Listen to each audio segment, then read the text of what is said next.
रेणुका का अहंकार टूटा और सायली से हाथ जोड़कर मांगी माफी। क्या यही है उड़ने की आशा का असली इम्तिहान? पूरा एपिसोड देखने के लिए जुड़े रहिए। उस सुबह का सन्नाटा कुछ अलग ही था।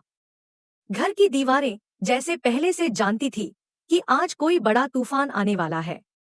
रेणुका के कदम जैसे ही आंगन में पड़े, उसे लगा मानो जमीन उसके पैरों के नीचे से खिसक रही हो। जिस बेटे को उसने अपनी सांसों से भी ज्यादा चाहा, जिस तेजस के लिए उसने सचिन को हर बार नाकाम और सायली को अभागिन कहा, वही तेजस आज उसके सामने खड़ा था, बिल्कुल अजनबी निगाहों के साथ। उसकी आंखों में नापनापन था, न शर्म, बस एक ठंडी सी सख्ती। रेणुका कुछ समझ पाती उससे पहले ही रोशनी आगे बढ़ी। आज उसकी आवाज में वो मिठास नहीं थी जो उसने इस घर में कदम रखते वक्त ओढ़ रखी थी। आज उसके चेहरे से अमीरी और संस्कार का नकाब उतर चुका था। मां जी, रोशनी ने जानबूझकर ताना मारती हुई आवाज में कहा। अब सच जानने का वक्त आ गया है। उसके हाथ में कुछ कागज थे जिन्हें वह ऐसे लहरा रही थी जैसे किसी की जिंदगी का फैसला थमा रही हो। रेणुका की आंखें उन कागजों पर टिक गईं। तेजस ने आगे बढ़कर ठंडे लहजे में कहा, इन पर आपके अंगूठे के निशान हैं। घर अब हमारे नाम है। एक पल के लिए रेणुका को लगा जैसे कानों ने सुनना बंद कर दिया हो। उसे याद आया कैसे भरोसे में लेकर, कैसे बीमारी और कमजोरी का फायदा उठाकर तेजस और रोशनी ने चुपके से उससे दस्तखत करवा लिए थे। जिस घर को वह अपना साम्राज्य समझती रही, आज वही घर उसे बाहर निकालने को तैयार था। इसी बीच रसोई से बर्तनों की हल्की खनक सुनकर सायली ठिठक गई। हॉल से आ रही आवाजों में कुछ ऐसा था जिसने उसके दिल को बेचैन कर दिया। वह दौड़कर बाहर आई और जो उसने देखा उससे उसकी सांस अटक गई। तेजस बेरहमी से रेणुका का सामान उठाकर बाहर फेंक रहा था। कपड़े, पुरानी तस्वीरें, पूजा की किताबें, सब सड़क पर बिखर रहे थे। रेणुका की चीखें गूंज उठीं, लेकिन तेजस के चेहरे पर कोई असर नहीं। रोशनी की आंखों में एक अजीब सी चमक थी, जैसे किसी की हार पर जीत का जश्न। रेणुका कांपते हाथों से तेजस के पैर पकड़ लेती है। बेटा, मैं तेरी मां हूं। उसकी आवाज टूट जाती है, लेकिन तेजस एक झटके में उसे दूर धकेल देता है। रेणुका फर्श पर गिर पड़ती है। उसी पल सायली दौड़कर उसे संभालने बढ़ती है, मगर रेणुका का अहंकार अब भी उसे रोकता है। वह सायली की तरफ देखती तो है, लेकिन कुछ कह नहीं पाती। हालांकि जब उसकी नजर तेजस की आंखों में अपने लिए नफरत देखती है, तो उसकी रूह कांप जाती है। बाहर से टैक्सी के ब्रेक की आवाज आती है। सचिन अभी अभी घर पहुंचा है। जैसे ही उसकी नजर मां की हालत पर पड़ती है, उसका दिल दहल जाता है। वह बिना कुछ सोचे समझे अंदर भागता है और तेजस का कॉलर पकड़ लेता है। तूने ये सब कैसे किया? उसकी आवाज गुस्से और दर्द से भरी है। तेजस झटके से खुद को छुड़ाता है और कानूनी कागज उसके सामने लहरा देता है। अब ये घर मेरा है, वह बेरुखी से कहता है। सचिन की मुट्ठियां कस जाती हैं। उसे याद आता है कैसे उसने अपनी टैक्सी की कमाई का हर रुपया इसी घर पर लगाया था, माँ की खुशी के लिए। रोशनी बीच में आकर तिरस्कार से कहती है, अगर यहाँ रहना है तो नौकरों की तरह रहना होगा, वरना अपनी माँ के साथ निकल जाइए। ये शब्द रेणुका के दिल में तीर की तरह चुभते हैं। वह दहलीज पर खड़ी है, उसी घर की जहाँ उसने बरसों राज किया था। यही सायली आगे बढ़ती है, वही सायली जिसे रेणुका ने हमेशा कमजोर समझा। वह चुपचाप रेणुका का हाथ थाम लेती है। उस स्पर्श में कोई ताना नहीं, कोई बदला नहीं, बस सहारा है। सचिन गुस्से में घर छोड़ने को मुड़ता है, लेकिन सायली उसे रोकती नहीं। वह बस मां के साथ खड़ी रहती है। तेजस हंसते हुए दरवाजा बंद कर देता है। रेणुका की सिसकियां बंद दरवाजे से टकराकर लौट आती हैं। सड़क पर खड़ी रेणुका की नजरें झुक जाती हैं। उसे अपने पुराने शब्द याद आने लगते हैं, जब उसने सायली के बनाए फूलों के गजरे फेंक दिए थे, जब उसने सचिन को हर बार नाकाम कहा था। सचिन टैक्सी का दरवाजा खोलता है। सायली सम्मान के साथ रेणुका को पीछे बैठने का इशारा करती है। रेणुका की हिम्मत नहीं कि वह उसकी आंखों में देख सके। टैक्सी एक तंग गली में मुड़ती है। छोटा सा कमरा, वही जगह जिसे सायली ने अपनी बचत से मुश्किल वक्त के लिए संभाल कर रखा था। रेणुका के सामने उसका आलीशान कमरा घूम जाता है। साइली बिना कुछ कहे पानी लाकर देती है। सचिन बाहर खड़ा अपनी तकदीर को कोस रहा है। अंदर साइली रेणुका के घायल पैरों को सहलाती है। रेणुका की आंखों से आंसू बहते रहते हैं। उसे एहसास होता है कि असली सहारा तो इसी लड़की ने दिया है। रात गहराती है। कमरे में सन्नाटा है, बस रेणुका की दबी सिसकियां। साइली चुपचाप उसकी सेवा में लगी है, यह जानते हुए भी कि इस औरत ने कभी उसे अपनी बहू नहीं माना। अगली सुबह रेणुका की आंख खुलती है। साइली 4 बजे उठकर फूलों की डोलियां बना रही है। सचिन टैक्सी साफ कर रहा है। रेणुका का दिल भर आता है। वह चुपचाप साइली के पास बैठ जाती है। फूलों को छूती है। शब्द गले में अटक जाते हैं। सचिन अंदर आता है और तंज कसता है। आज आपकी आदर्श बहू रोशनी याद नहीं आ रही। ये शब्द रेणुका को अंदर से तोड़ देते हैं। लेकिन साइली उसे चुप करा देती है। दोपहर में रोशनी का फोन आता है। हालचाल पूछने के लिए नहीं, बल्कि पुराने कपड़े कचरे में फेंकने की सूचना देने। रेणुका समझ जाती है कि उसने अपनी जिंदगी रेत के महल पर खड़ी की थी। साइली उसका हाथ थामती है। हिम्मत रखिए, सब ठीक हो जाएगा, वह धीरे से कहती है। रेणुका पहली बार उसकी आंखों में कृतज्ञता देखती है।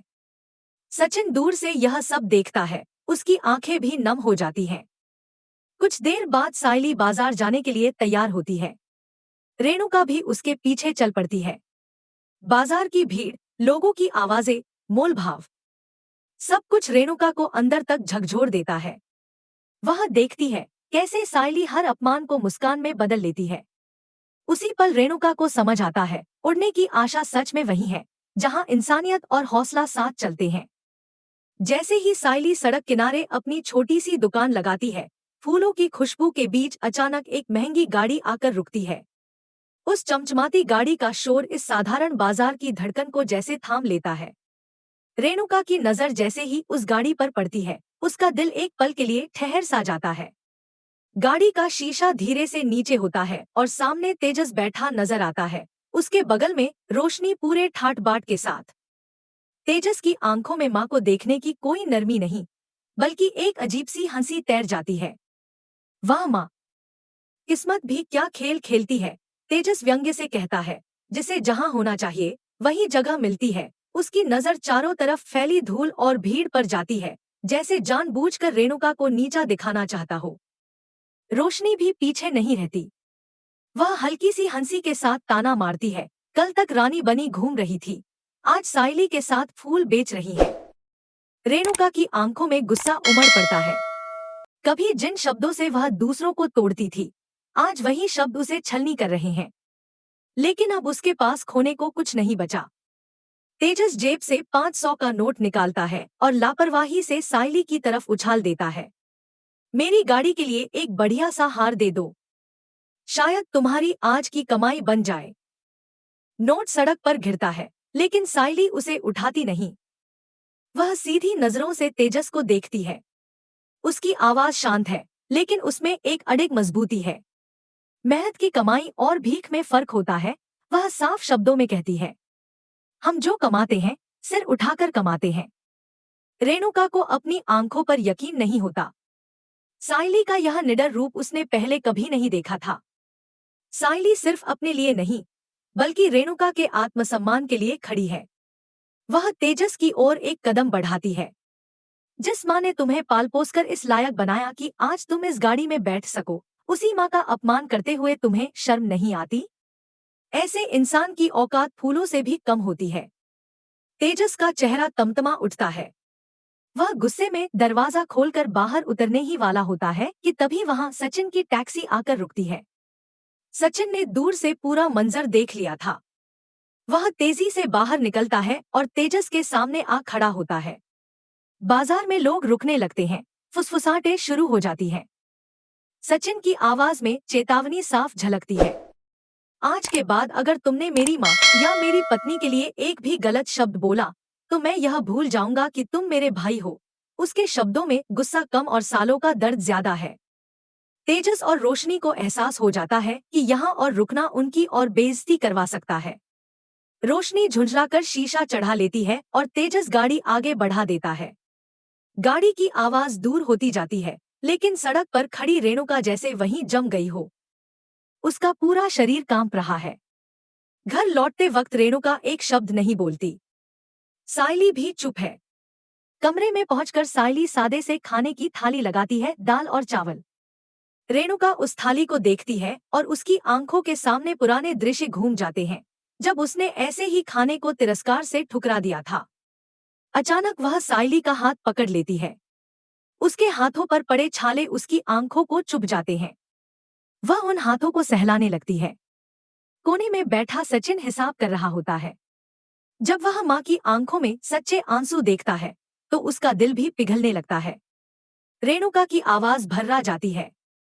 मैंने पूरी उम्र गलत जगह निवेश किया, वह टूटे स्वर में कहती है। पत्थरों को हीरा समझ लिया और असली हीरे को ठोकर मार दी। सायली उसे रोकने की कोशिश करती है। आप बड़ी हैं, आपसे माफी। लेकिन रेणुका आज मां नहीं, एक गुनहगार इंसान बनकर खड़ी है। अचानक वह सायली के पैरों में गिर जाती है। यह पल किसी तूफान से कम नहीं। सचिन की आंखों से आंसू बहने लगते हैं। उसने अपनी मां को कभी इतना टूटते नहीं देखा था। रेणुका रोते हुए कहती है, तूने मुझे सिर्फ सहारा नहीं दिया, जीने का तरीका सिखाया है। बहू बनने का मौका मैंने तुझे कभी नहीं दिया, पर बेटी बनकर मुझे अपना ले। सायली खुद को संभाल नहीं पाती। वह रेणुका को उठाकर गले लगा लेती है। उस छोटे से कमरे में 3 जिंदगियां एक नए रिश्ते में बंध जाती हैं। अब रेणुका के मन में तेजस से घर वापस लेने की लालसा नहीं, बल्कि उसे सही सबक सिखाने का संकल्प है। वह सायली से वादा करती है कि अब उसके हर संघर्ष में उसका हाथ थामेगी। सचिन सायली का हाथ पकड़कर कहता है कि इस कमरे में भले ही सुख सुविधाएं न हों, लेकिन प्यार और आशीर्वाद की कोई कमी नहीं। रात बीतती है और सुबह 330 बजे की ठंडक कमरे में उतर आती है। सायली पानी भरने उठती है, लेकिन देखती है कि रेणुका पहले से चूल्हा जलाने की कोशिश कर रही है। उसके हाथ काले से काले हो गए हैं, पर चेहरे पर संतोष है। सायली की आंखें भर आती हैं। वह काम अपने हाथ में लेती है, लेकिन रेणुका उसे रोकती है। अब तक हुक्म चलाया, अब अपनों के लिए पसीना बहाना है। उधर सचिन टैक्सी की मरम्मत में जुटा है। जिम्मेदारियां भारी हैं, लेकिन अब अकेली सायली नहीं है। रेणुका उसे एक सुझाव देती है, अपने पुराने हुनर का। साड़ियों की कढ़ाई। उसी रात छोटे से कमरे में नया सपना जन्म लेता है। दूसरी ओर बंगले में तेजस और रोशनी के बीच दरारें बढ़ने लगती हैं। रोशनी की असलियत उजागर होने लगती है। इसी बीच सायली को मंदिर की सजावट का बड़ा ऑर्डर मिलता है। वक्त कम है, चुनौती बड़ी, लेकिन अब उसके साथ हिम्मत, अनुभव और माँ का आशीर्वाद है। उड़ने की आशा अब सच में उड़ान भरने को तैयार है। जब सायली की मेहनत पर मंडराया खतरा और रेणुका बनी उसकी ढाल। उड़ने की आशा का वो आखिरी इम्तिहान, जिसे देखे बिना दिल नहीं मानेगा। सायली के हाथ अचानक कांप जाते हैं। मंदिर से मिले बड़े ऑर्डर की खुशी अभी पूरी तरह उतरी भी नहीं थी कि समय की कमी और काम का बोझ उसे घेर लेता है। फूलों की टोकरियां, सजावट का सामान और आंखों में सपनों की चमक, सब एक साथ भारी लगने लगता है। सायली के चेहरे पर घबराहट साफ झलक जाती है। तभी रेणुका उसके सामने आकर खड़ी हो जाती है, बिल्कुल एक दीवार की तरह। उसकी आवाज में आज कोई आदेश नहीं, बल्कि भरोसा है। डर मत, वह सायली से कहती है, ये लड़ाई तू अकेली नहीं लड़ेगी। रेणुका मोहल्ले की गलियों में निकल पड़ती है। वही गलियां जहां कभी वह गर्दन ऊंची करके चलती थी और जिन औरतों को उसने अक्सर तुच्छ समझा था, आज उन्हीं के दरवाजे पर रुककर हाथ जोड़ती है। उसके चेहरे पर कोई झिझक नहीं, बस एक सच्ची विनती है। मेरी बहू को मदद चाहिए, वह कहती है। रेणुका का बदला हुआ रूप देखकर पूरा मोहल्ला स्तब्ध रह जाता है। लोग एक दूसरे की ओर देखते हैं, जैसे यकीन ही न हो रहा हो। धीरे धीरे औरतें आगे बढ़ती हैं, कोई फूल छांटने लगता है, कोई माला पिरोने बैठ जाती है। सायली दूर से यह सब देखती है, उसकी आंखें भर आती हैं। सचिन अपनी टैक्सी में फूलों की डोलियां सावधानी से रखता है। इंजन की आवाज के साथ उसके भीतर एक नई ऊर्जा दौड़ जाती है। आज वह सिर्फ टैक्सी नहीं चला रहा, बल्कि अपने परिवार के सपनों को मंजिल तक पहुंचा रहा है। मंदिर पहुंचते ही तीनों एक टीम की तरह काम में जुट जाते हैं। सायली की मेहनत, रेणुका का अनुभव और सचिन का साथ। तीनों मिलकर मंदिर की सजावट को ऐसा रूप देते हैं कि हर आने वाला ठहरकर देखता रह जाता है। जब ट्रस्टी सजावट देखते हैं तो उनके चेहरे पर संतोष साफ झलकता है। वे साइली की तारीफ करते हुए उसे इनाम देते हैं। यह साइली की पहली बड़ी जीत है। उसके लिए यह सिर्फ पैसे या तारीफ की बात नहीं, बल्कि अपने आत्मविश्वास की जीत है। रेणुका दूर खड़ी यह सब देख रही होती है। उसकी आंखों में खुशी है, लेकिन उससे भी ज्यादा गर्व। उसे लगता है जैसे उसने अपनी जिंदगी की सबसे बड़ी हार के बाद पहली बार असली जीत देखी हो। मंदिर से लौटते वक्त शाम ढलने लगती है। रास्ते में साइली की नजर अचानक एक सुनसान गली की ओर जाती है। वहां रोशनी खड़ी है, सामने एक अजनबी आदमी। रोशनी उसके हाथ में पैसे थमाती है। साइली का दिल तेजी से धड़कने लगता है। वह सचिन से टैक्सी धीरे करने को कहती है और चुपचाप दूर से देखने लगती है। दोनों की आवाजें साफ सुनाई नहीं देती, लेकिन उस आदमी के शब्द साइली के कानों में पड़ते हैं। वह रोशनी को चेतावनी दे रहा होता है कि अगर 2 दिन में बाकी रकम नहीं मिली तो वह सब कुछ खोल देगा। साइली समझ जाती है कि रोशनी किसी बड़े जाल में फंसी है। उसे यह भी एहसास होता है कि तेजस से शादी शायद रोशनी के लिए एक ढाल थी, कोई प्यार नहीं। टैक्सी आगे बढ़ जाती है, लेकिन साइली के मन में तूफान मच चुका है। उसके पास मौका है रोशनी की सच्चाई सबके सामने लाने का, लेकिन उसके संस्कार उसे रोक लेते हैं। वह सोचती है, अगर मैं भी वही करूं, तो फर्क क्या रह जाएगा। घर पहुंचकर साइली रेणुका को सब कुछ बता देती है।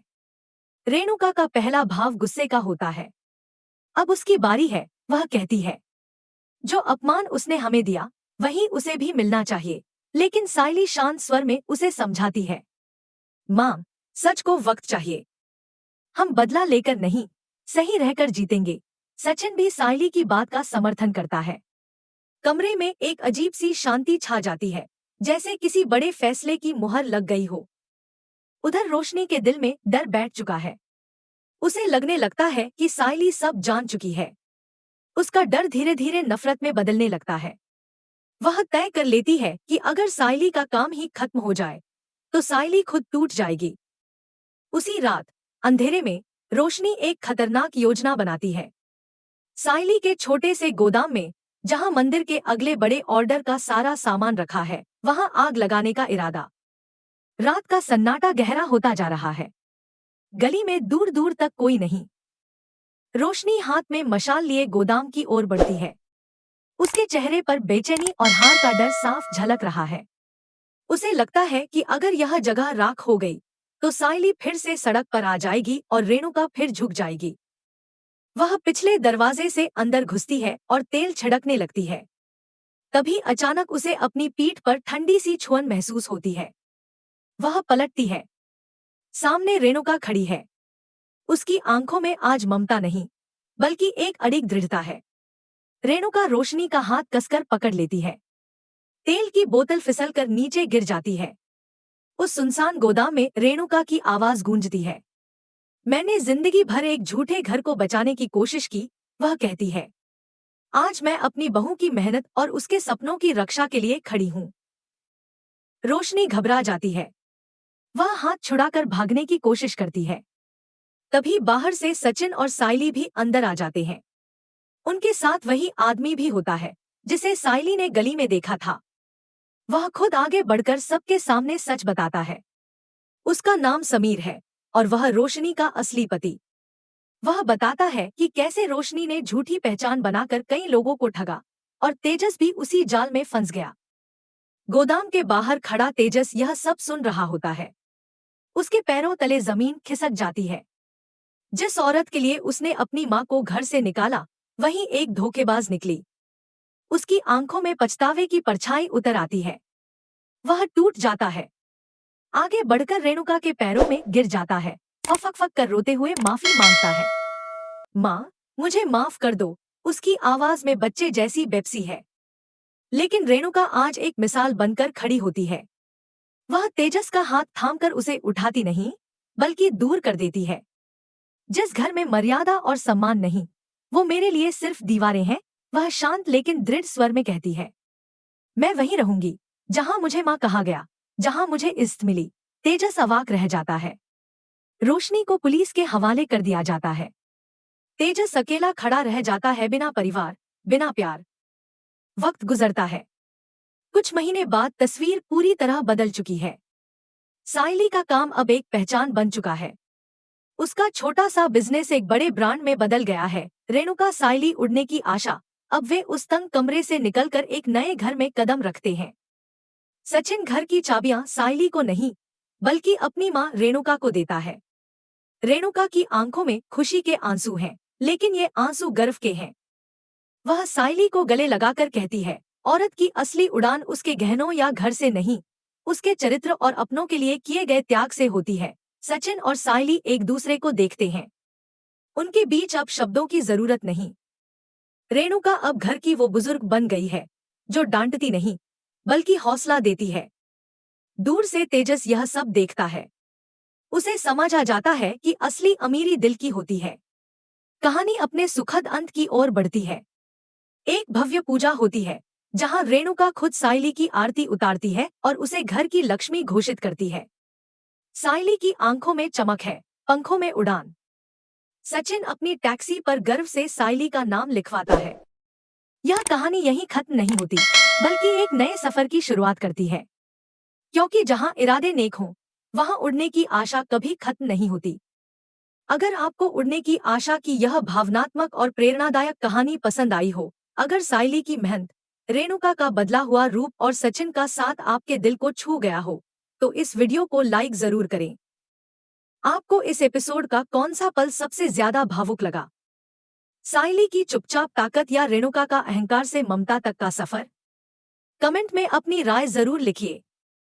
और हाँ, ऐसी ही दमदार कहानियों, महा एपिसोड्स और इमोशनल सीरियल अपडेट्स के लिए हमारे चैनल को अभी सब्सक्राइब करें, ताकि उड़ने की आशा की एक भी नई उड़ान आपसे छूट न जाए।